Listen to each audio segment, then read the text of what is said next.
And as we mentioned before, the entire state is now considered to be at the high coronavirus risk level. One county that was already in the orange category is trying to make accommodations, including at school.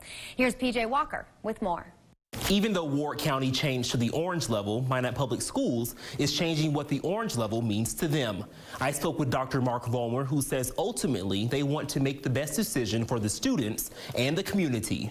We were the only one of the larger schools in the state of North Dakota to start with in-person education, pre-K through 12. And we've been monitoring those numbers very, very closely. Dr. Mark Vollmer says they have been monitoring case numbers in the state since the beginning of the pandemic, when Ward County was low on the totem pole for cases. But now that the county is leading the pack, so to speak, they are looking at things a little differently. We have seen an increase in the number of students in our community that have been positive, as well as staff members. Last week, there were 30 students and 26 staff members who tested positive for COVID-19, but even more are quarantining from close contacts. Over 200 students and close to 40 staff members.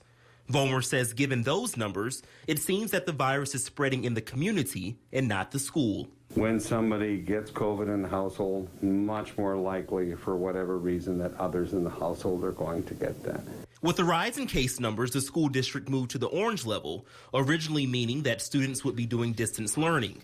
The district's reintegration team recently made changes to that structure, saying studies just don't show that working from home helps slow the spread. We learned from our counterparts around the state that were in hybrid that did really nothing to keep those infection rates down.